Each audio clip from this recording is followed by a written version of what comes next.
And in fact, in the 19th and early 20th century, this notion of a scientific study of the Bible is what was driving academics like biblical interpretation. And so in that framework, you have methods that are supposed to be scientific. But even if you think about it, how scientific can it be with interpretation? As I've just said, with interpretation, you bring your whole being, whether you like it or not, whether you're conscious of it or not, to interpretation.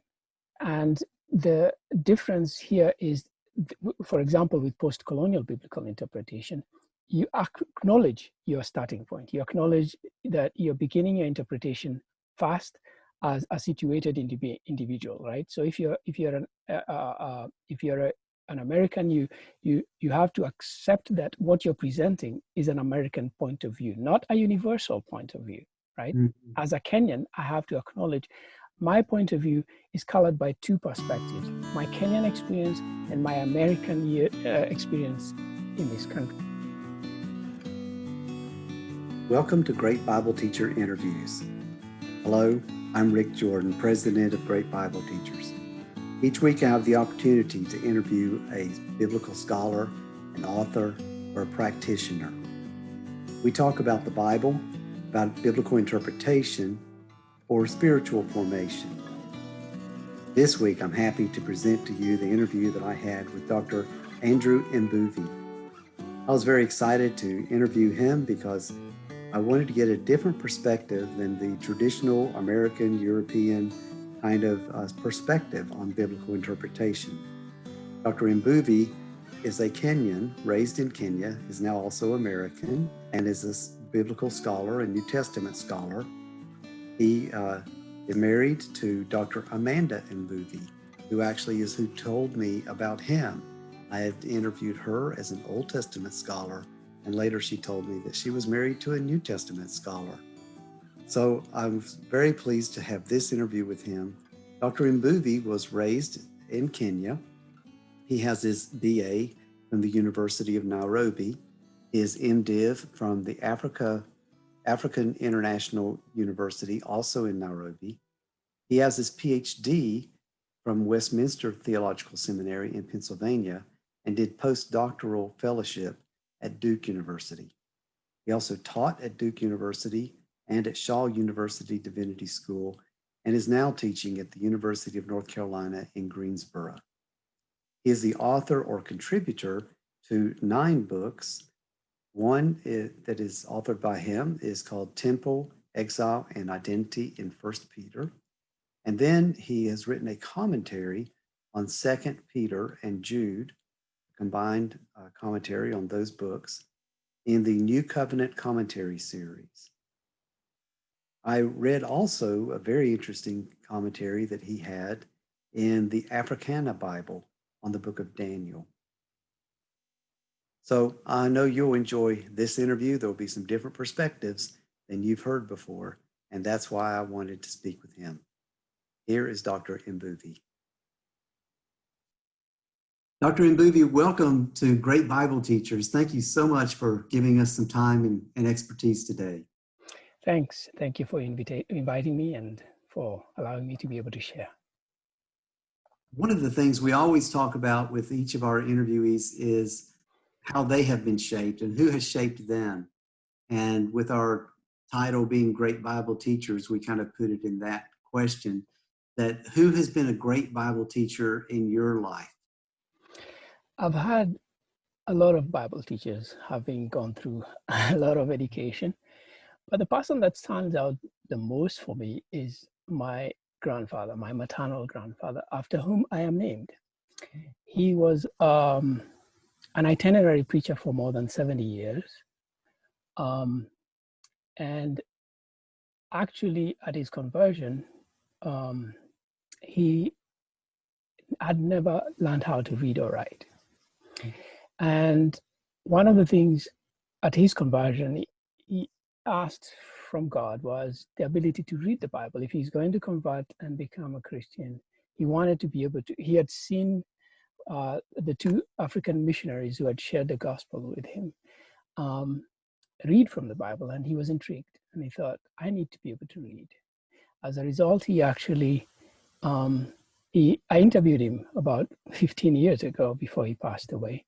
And one of the things he said was that he did have a miracle. He never went to school, but he was able to start reading the Bible. And that for him was life-changing. I've seen him read the Bible. I watched him in our language, the Kikamba language, because that's the language he spoke. I saw him read the Bible, and it was reading perfectly, just like anybody else would. And as I said, he never stepped into school. But as a result, it was also one of those things that affected his entire family. He was the first to send his daughters, my mom and her sisters, to school, which put a very high priority on education for us, which was part of what inspired me to end up where I am, being a professor. Yeah. Wow. What an amazing story. That is great. So you are from Kenya, yes. and educated there. Then you came here, and I know a little of your story from what I've read in the Africana Bible. You have a chapter in there, or a commentary in there, on the book of Daniel, and you tell some of your story. Maybe you could give us just a little bit of that story and of your personal journey, and then we can talk about interpretation, biblical interpretation, and how things are different from one continent and another. Yes, I think it's a great advantage that I have of having been educated both in Kenya and then United States. My first 2 degrees are from Kenya. My first degree was in economics and sociology before I shifted to Bible. And so I did my MDiv in Kenya before I came to do my Ph.D. in the US. So I feel like I was well sort of prepared both in Kenya and then here to have a way of looking at things from 2 vantage points, from my Kenyan experience and from an American experience. I've been in this country now for over 2 decades. I'm married here to an American. We're bringing up our kids here. So my life is here, and I'm an American now. But I'm also very much a Kenyan. I can never cease to be that. Mm-hmm. And as a result, there are ways that I look at the Bible that are still influenced very much by my upbringing. Mm-hmm. So cultural outlooks, there's another piece that I've published elsewhere on Christology in 1 Peter. And in that particular one, I sort of do look at how reading a particular passage in 1 Peter that usually in the West is interpreted very sort of with a notion of a vertical connection. That is, Jesus descends into hell, and then ascends into heaven. And I sort of put a different spin to that. Partly, if you read it as an African, at least you understand that the connections between the spiritual and the physical worlds are not a brick wall. They're actually a porous connection. That is, the living and the dead are in constant connection, and movement from the living world to the dead world is one that, from the African, is a reality, so that you can commune with your dead ancestors. They can assist in your life as it goes forward. And so understanding 1 Peter's comments in that regard is a very helpful way of looking at the fact that what Jesus was doing wasn't something that was completely out of sync with actually a worldview, first century Jewish worldview, that would have actually understood that these were porous connections between the spiritual world and the physical world. Mm. Yeah. So you told me before we began the interview, you're actually have completed another work that kind of compares African ways of interpretation versus European American ways.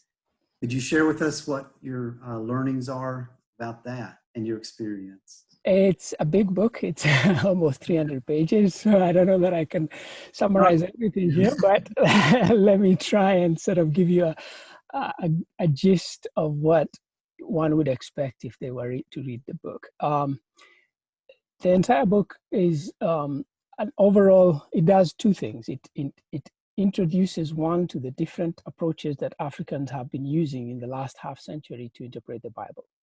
And that whole scope of interpretation, I put it under the rubric of what scholars have been calling the post-colonial interpretive mode. And this simply means that the African experience of the Bible has been colored very much by the experience of colonialism. It is through colonialism that the Bible was brought to Africa, right? And so the Bible was part of the whole colonial project of Europe in coming to colonize Africa. And so the Bible, as a result of that, has always been associated with oppression. It has always been associated with colonial occupation. It has always been a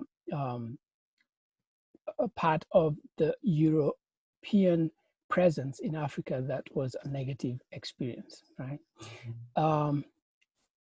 And that reality is something that continues to shape how Africans read the Bible, because for them, there's a whole spectrum of Christians for whom that is not a big problem. So colonialism is gone. They feel like, well, God has given us a new opportunity to be who we are, and therefore that is not something that we are bothered with. Yet on the same side, these same people will read the Bible in English, right?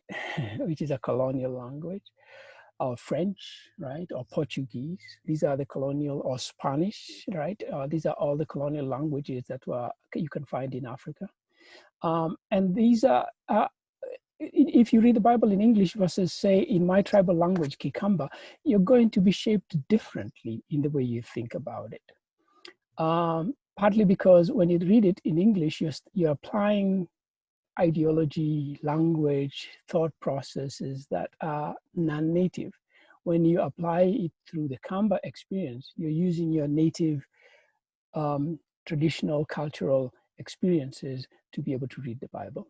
And so one of the things about post-colonial readings is that you have to, unlike, say, in the West, one of the big issues with the biblical interpretation in the West was that there was this notion of objectivity, that you can be an objective reader of the Bible, that you can interpret the Bible to make a universal perspective that should be acceptable to everyone. So that the books that are written in the West are usually simply transferred to other parts of the world with the assumption that they're universal and they should be accepted. So the books that are stacked behind you right now are usually shipped to other parts of the world with no notion that they may be representing something that is totally European and foreign to the readers who are reading it, because the assumption of the Euro-American scholars has usually been that their perspective is a universal perspective.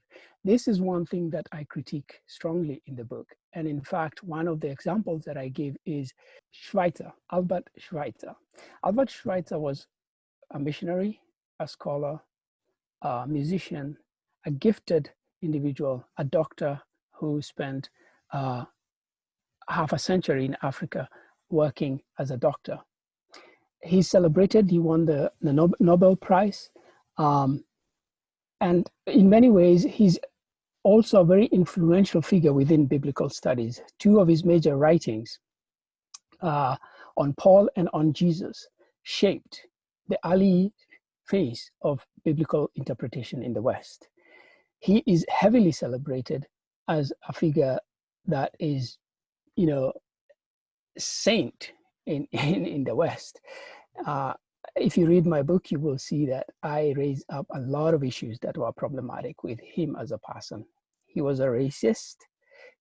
Even though he spent half a century in Africa, he never learned a single African language, right? He was more interested in learning Indian languages and Middle Eastern languages, but not African. He never considered the African as having the capacity to learn. In fact, when I did my Ph.D., I did a test where I had to understand Schweitzer's eschatology and be able to explain it to my professor and critique it. But I never realized while I was doing my PhD that the other part of Schweitzer's work and writing, the one that he describes Africans as children, that the one that he defends the fact that slavery needs, colonialism needs to be continued in Africa until the Africans are prepared to become, so to speak, civilized, which is code language for white. And so there are many ways of looking at Schweitzer and seeing that he represents a lot of what in Western biblical interpretation continues to be the foundation of how the Bible is read and interpreted, and then shipped out in the books that are behind you to the rest of the world. And that hasn't changed a bit, right? And so my reading is to say, we cannot celebrate Schweitzer because Schweitzer is celebrated in the West. He was a doctor. He spent so many years in Africa. But just like a doctor who would be treating, say, I hate to say this, beasts or monkeys or animals in Africa so that they can benefit humans, that's pretty much how he saw us. So that when I read some of his writings, I realized if Schweitzer was to wake up today and encounter me, he wouldn't know what to do with me, because according to him, I'm the African who is not supposed to be able to comprehend. I don't have the mental capacity to comprehend his work, let alone critique it. Mm. So, and Schweitzer continues to be his works and writings continue to be very instrumental and foundational in biblical studies in the West. But very few people, even the people that write his biographies, continue to only focus on his positive, or what they consider to be the positive aspects of his life, and completely ignore, especially in biblical studies. In fact, whenever anybody talks about Schweitzer's influence, they always talk about bracketing off those small negative parts. They're not small. When you interpret the Bible, you interpret the Bible as a whole being. You bring with you every aspect of who you are, right? So we cannot expect that when Schweitzer was interpreting the Bible, that he was putting aside his racism, that he was putting aside his colonialism, that he was putting aside his sense of prejudice against the people of Africa, and yet to keep celebrating him as an epitome of Western academic scholarship and and foundation of biblical studies is itself majorly problematic. Mm-hmm. Wow, yeah, I've never heard anyone criticize Albert Schweitzer. So we have to start somewhere. yeah. And I'm not saying we shouldn't at all, but I'm agreeing with you that he's kind of the founder of, I guess, the Jesus seminar kind of idea, or the search for the historical Jesus, anyway. Correct. Mm-hmm. And yet, I hear what you're saying about who we are as people doesn't end when we open the pages of Scripture and try to read and interpret them. That if we have blinders to something in life, we're going to have blinders to them when we come to the Scripture, and prejudices and so forth. So that's a very valuable lesson for us as teachers to keep in mind, just for ourselves, that we open the Scripture as very fallible human beings. When you started off, you were talking about the different interpretations because of different backgrounds. And for example, you were mentioning in 1 Peter, this idea of a barrier, a wall between the physical and the spiritual is kind of the European maybe model, where the African model is it's a porous, it's a curtain more than a wall. Yes. Maybe. What are some other examples of things that in the European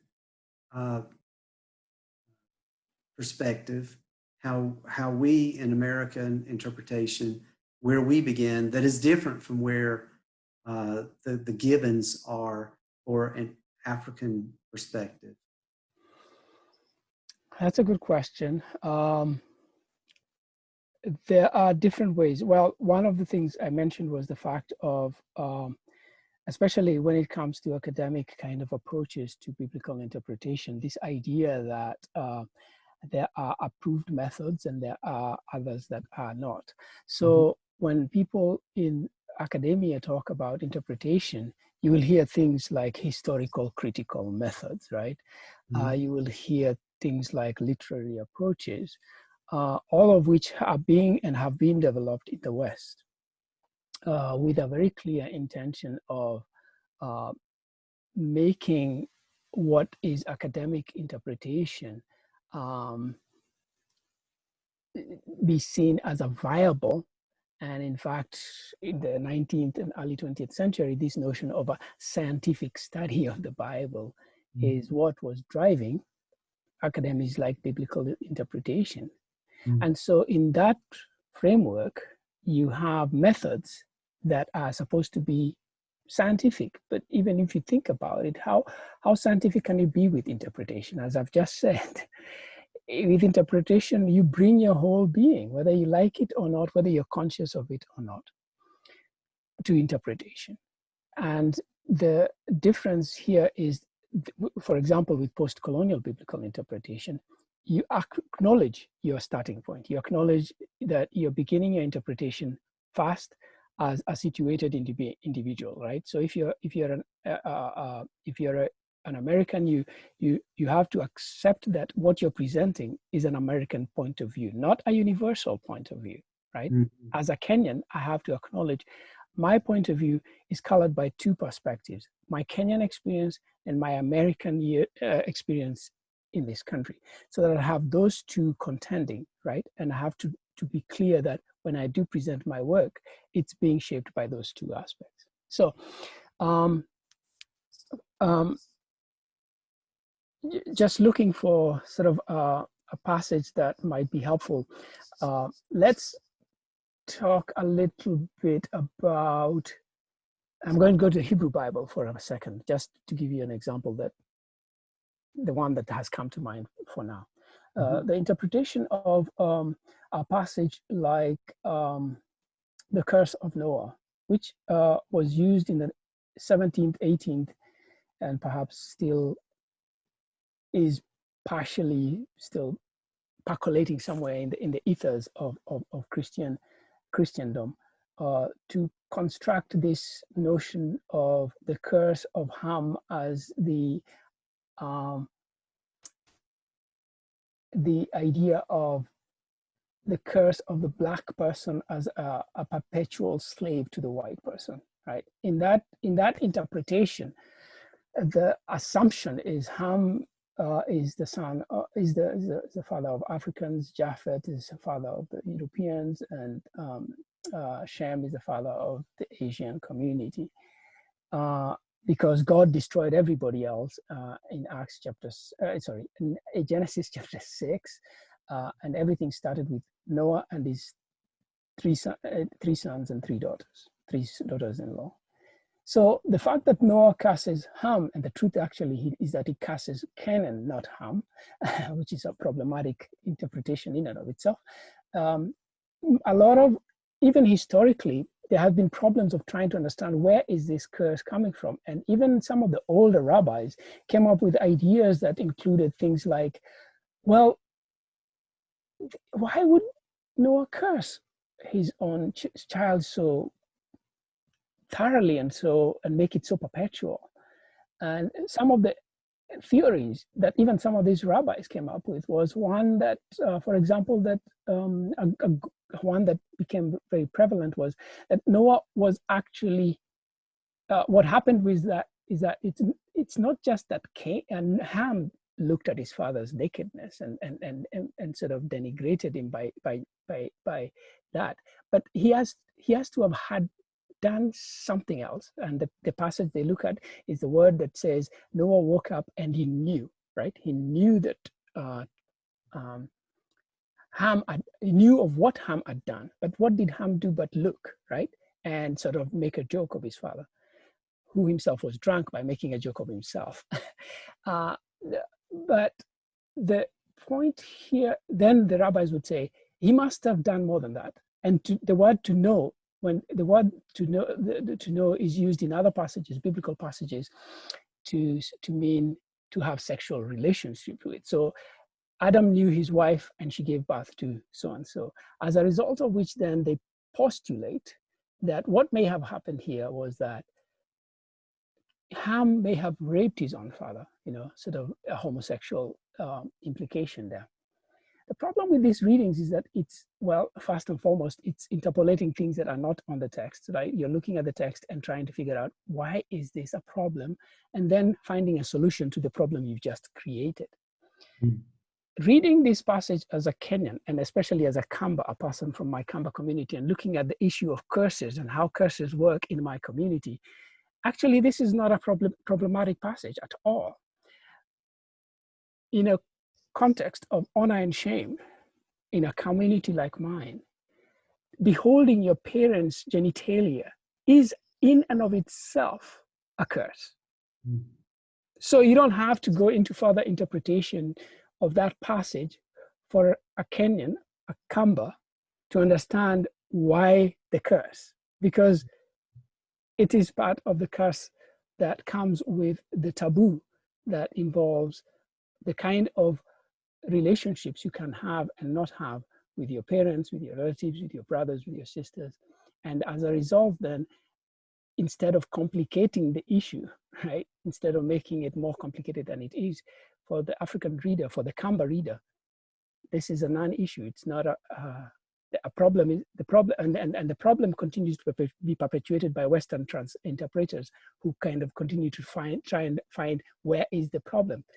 Well, as a Kamba reader, I can say, actually, I don't have a problem. I don't have an interpretive problem, because I can already see what the ancient person had in mind, is that this curse is something that is akin to my own community's way of looking at curses. Wow. So yeah, we just bring a whole different set of baggage with us. Yes. And maybe a need to see something that isn't there to make sense for us. So we, because the ancient Mediterranean world is different, obviously, than our world. So we try to make sense of it. But also one thing is that in terms of cultures, it's not surprising that a lot of Africans see a lot of close connection to ancient Israel's cultural worldviews to African worldviews, right? So there are cultural things that they share, things like polygamy, things like the inheritance of wives, the things like curses, things like blessings. These are things that are still true culturally for a lot of African communities, and they can see the affinities to ancient Israel's take on things, and therefore it makes a lot of difference how these interpretations are done.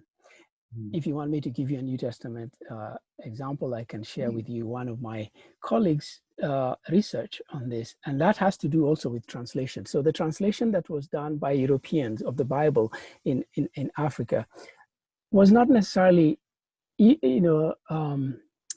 the intention was good. Obviously, the idea was to provide education, and the Bible was a means by which to provide education for people to be able to read the Bible for themselves, and therefore the need for translating the Bible from English or from whatever other language, German or French, into the local languages. So that in and of itself, the motive may have been good, even though, again, I don't want to complicate things, but the motive of translation was very much part of the colonial control, right?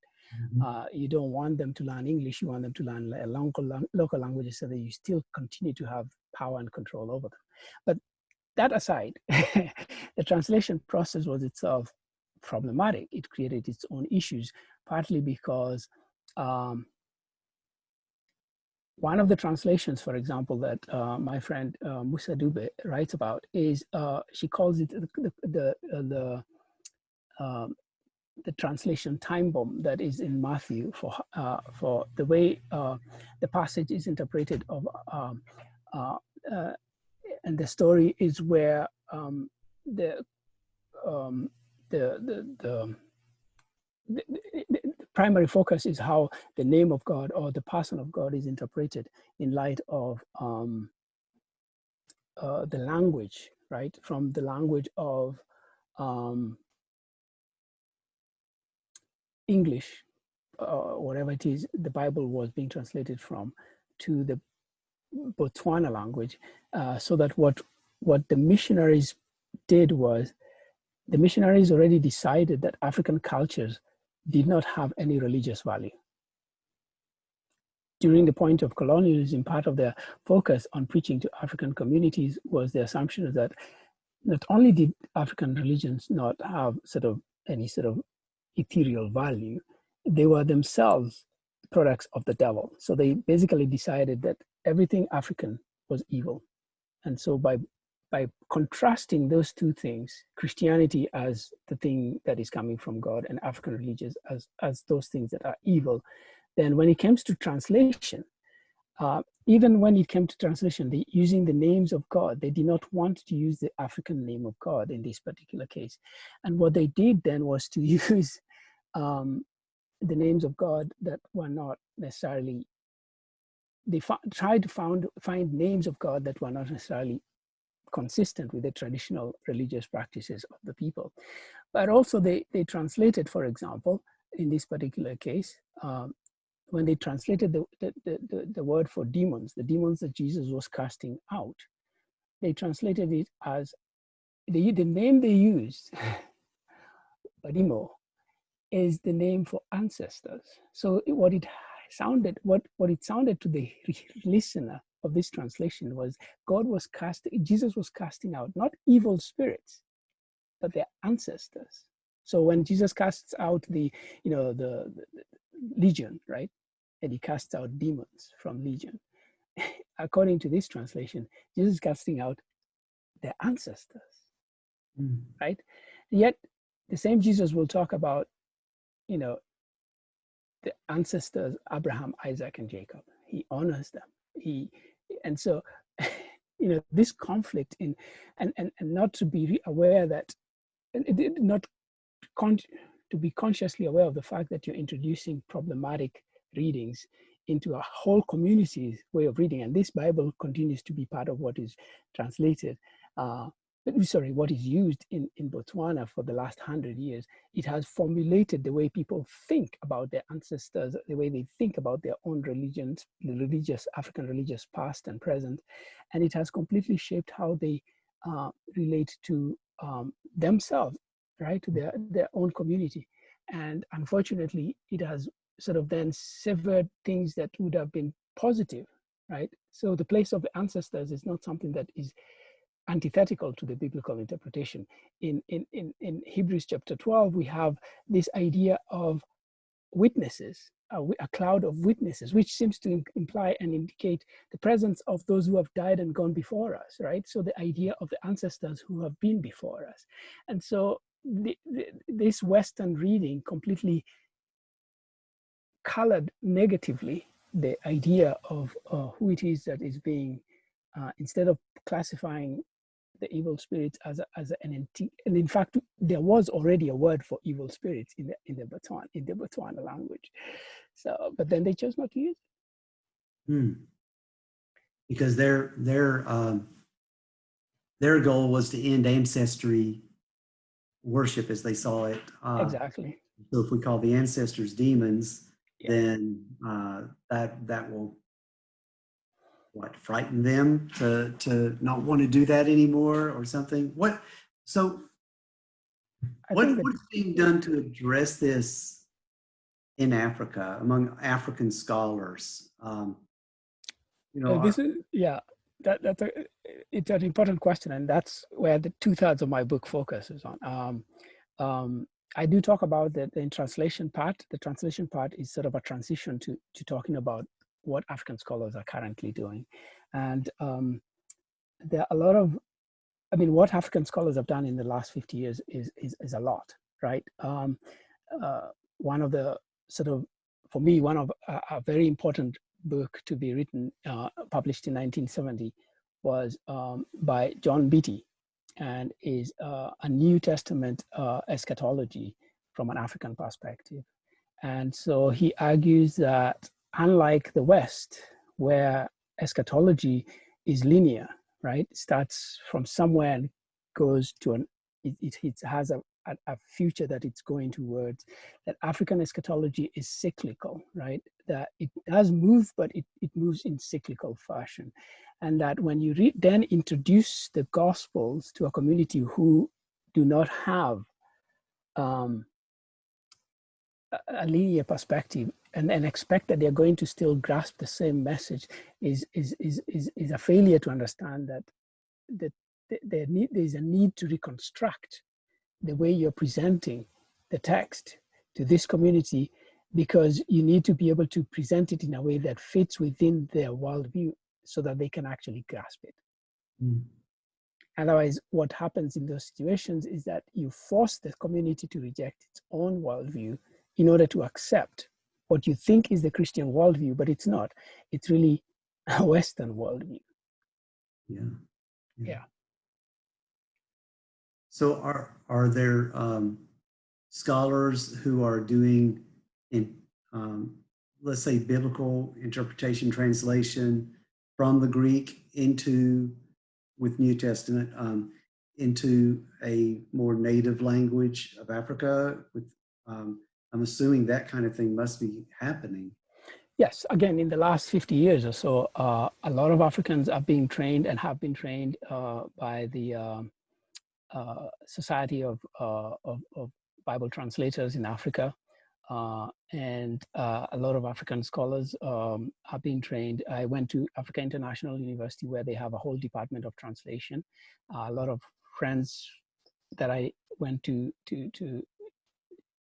school with there are now translators in their own respective countries all over Africa.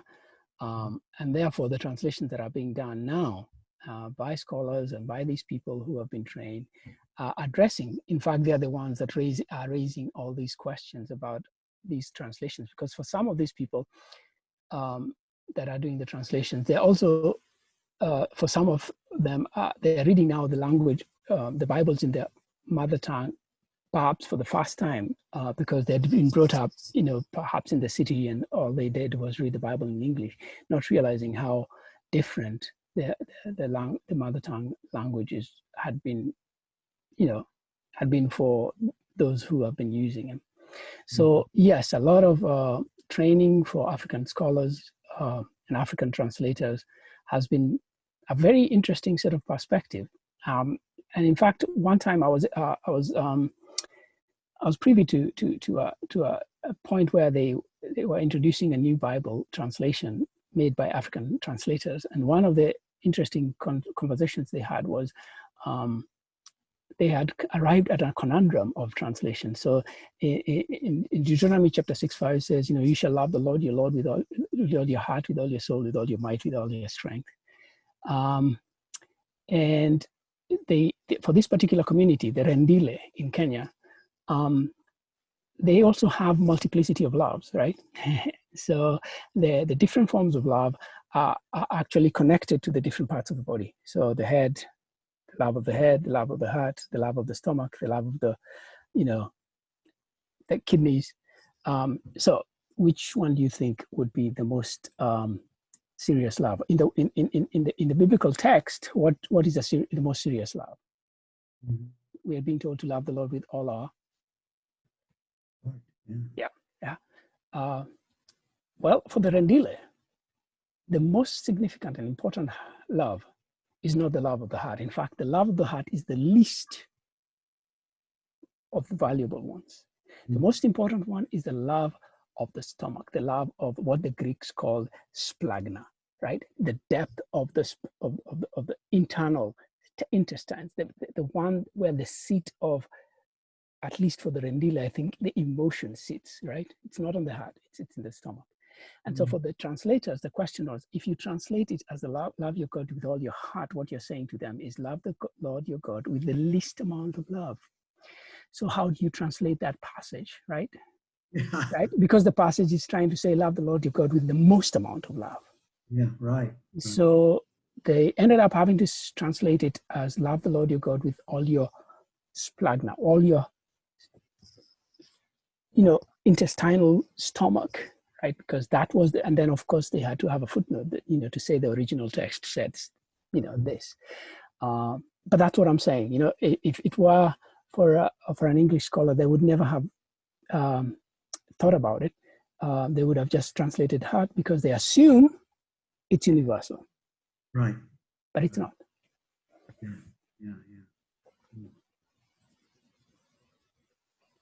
Can you give us maybe another scriptural reference and interpretation that you can see that here's the European point of view, but here's a African point of view that brings some new light into that interpretation?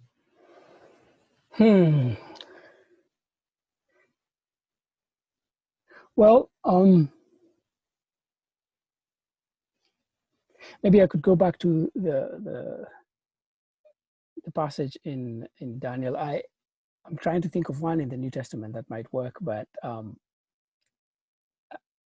going back to Daniel for a second, the idea of looking at trying to read Daniel in light of the experience of an African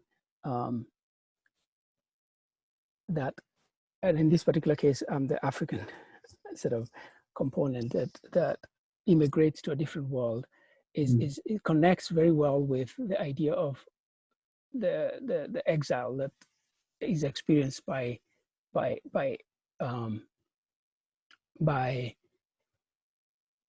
Daniel, and the kind of social mobility that brings him down is something that I also encounter in my own experience as I come to America. I leave home as a lecturer of a university. I get back here and I am I'm a janitor, right? I'm cleaning toilets, I'm cleaning the blackboards, not using them to teach. I'm cleaning the blackboards so that others can teach it. But at home, I was the lecturer, I was the teacher, I was the one that was, in that spectrum. And this, for me, that's a very good lens of just how my own experience informs my own reading of that particular text, because I see that connection and I understand exactly what Daniel was going through. And then the idea of the fact that even though we read Daniel and think of it positively, at the very end, I talk about xenophobia. That is a very big problem in many parts of Africa. In the West, people talk about racism. In Africa, we talk about tribalism. And tribalism is a big problem, partly because people obviously will prioritize their own community over others. And it has affected how we as a community exist. But also, again, there's a colonial origin for this problem, because the countries were formed by Europeans sitting somewhere in Europe, having no idea of who the people were on the ground, and they just drew imaginary lines that ultimately divided communities, right?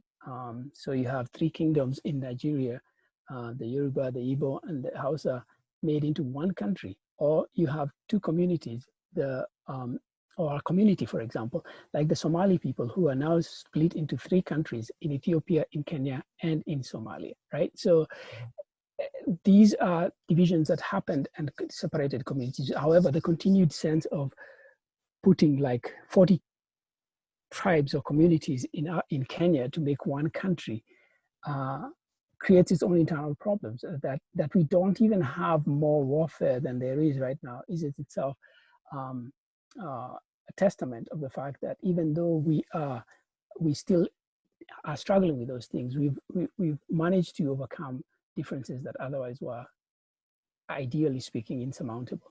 So the African perspective in that regard then is to understand that the xenophobia that could have destroyed us didn't. But then you also look at the book of Daniel and you see that, unfortunately, at the very end, there's this perpetuation of the xenophobia. There's even the text itself. And that's one thing about post-colonial readings. Post-colonial readings don't spare the text either.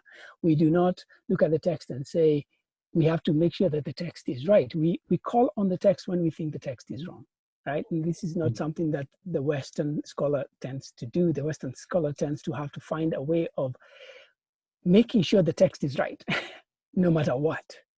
Mm-hmm. And this, the difference here is obviously on the perspective of, even if I disagreed with a relative of mine, right, as an African, there is something deeper that connects us, right? Our difference is, we may have these strong feelings and differences about particular issues, but when it comes down to it, we will eat together, we'll talk together, we'll hang out together. That doesn't stop us, mm-hmm. right? While, you know, like in the divided country that we have today, in America, that cannot happen, because now people have their own camps and we have their own places that we don't mix with these people because they don't believe it. You know, the divisions are so not only magnified, but they're so public, which is something that is not a very usual thing in many African communities. Mm-hmm. I don't know if I answered your question, but you know. No. Yeah, I mean, that's helpful because, yeah. You know, I even think back to an interview I did with a person who had written about slavery and the slaves, who of course were originally African, and that they would argue with the slave master's designated preacher who had come to talk with them.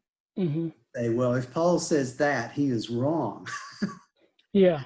Which, you know, as you say, that's not normally going to happen in my Sunday school class, for example. Someone is going to just say, well, he's wrong. Mm-hmm. We have a, I don't know, like you say, a need to say, well, it must be right. So how can we make it fit right? Yeah, yeah. And I'm not saying we don't have divisions, right? I don't say we don't have strong sort of differences, and we've experienced our own share of warfare and violence. I'm not downplaying that reality, but there's also a sense in which I kind of think that the generosity and the hospitality of the African, which has been celebrated from ancient times to the present, is not something that is unusual, in that it's something that actually is central to the African identity that is very distinct from European perspectives. Now, one of the major things that the Europeans did was to bring this notion of individualization, this idea of the individual being central to not only interpretation, but to actually a worldview.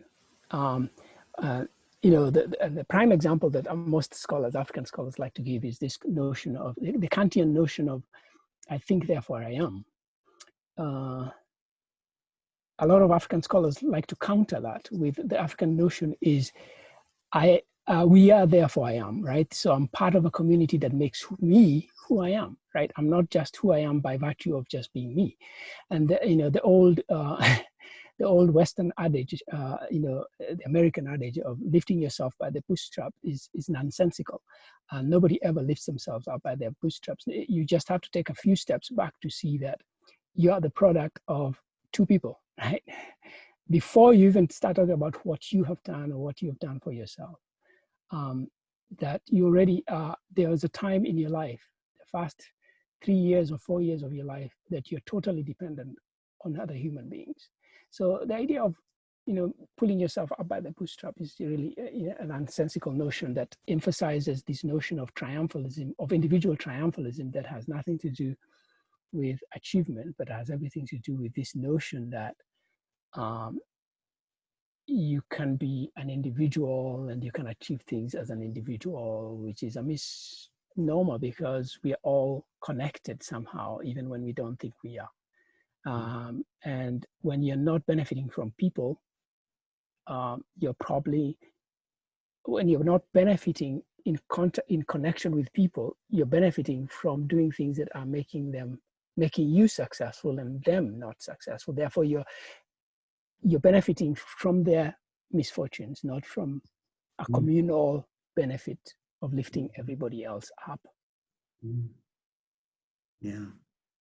And this can be seen actually in the New Testament passage of 1 Corinthians 11, where the interpretation there is of the notion of community, right? Which is what Paul is sort of trying to drive to, that, when we share the Lord's Supper, some of you should not be doing what they're doing. That is, some of you are taking the food and just eating by themselves and not waiting for the community to gather to be able to be part of it.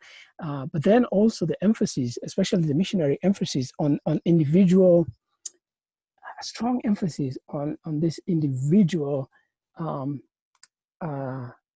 introspection before taking of the partaking of the Lord's Supper has played havoc on a lot of Christians in Africa, partly because by taking it individually, they always examine themselves as an individual and think, I've done wrong here, I've done wrong here. Okay, I'm not taking the Lord's Supper, which is a miscue of how the Lord's Supper should be. The Lord's Supper, in fact, should be bringing all these sinners together so that we can, as a group, think and focus on what it is that we can be going forward, not what we have been in the past. The past, we can we can look at it and process it as a way of asking ourselves, how do we get better in going forward? But not just simply as individuals, but as a community. In fact, the point of the Lord's Supper is the communal gathering, not individuals coming together to gather together as individuals in a group. And therefore, and again, this is something that some African scholars have addressed, the idea that when it's read as an individual sort of responsibility, it takes away from the communal responsibility, so that it puts greater guilt, right? And again, we are back to the honor and shame comparison. In a guilt society like the American society or Western society, you're driven by this notion of guilt as an individual. But in an honor and shame society, you're driven by shame, which is communal. That is, you are part of the community, and therefore what you do has to do with thinking about how are my actions benefiting or not benefiting the community. Therefore, you're focused on how is this community going to be better, which is a very different way of putting guilt in a person, which makes them then not want to be part of the celebration. So you see there, then it might not seem like it's that obvious, but a mild sort of focus on something like guilt instead of the communal shame that comes with it completely changes how the Lord's Supper is perceived. Instead of something that brings people together, it's something that separates individuals. Yeah. Yeah. Well, we're approaching the end of our interview. I want to know, is there a question I should have asked, or that something else that you want to say to our Bible teachers that I have not asked, or you haven't had an opportunity to address yet? I think you've asked some very good questions. I've tried my best to to address them, and but I guess my appeal to you is to, as Western community of faith, to be aware that you're part of a larger global, well, I shouldn't use the word global. I don't like the word global, partly because, but you're part of the largest community of faith, and that there should always be a deliberate effort in your church polity, in your church structure, in the way you think of yourself as a Christian community, to be part of that larger community, not simply to say we are members of the the global church society, no. But even as a community within your own community, how do you reach out to members of other communities with whom you live in the society? How do you reach out to minority groups? How do you relate to groups that are in need of connection? How do you connect to the fact that we live in a society where we are so divided? How can we sort of bring a sense of justice to a society where minority groups continue to experience a sense of dread because of police brutality, because of the society's sense of insensitivity to the killings of Black people and Black and brown people? Just to bring that to the table, to be able to just share and talk about it, not from the place of guilt, but from the place of how can we make the world a better place.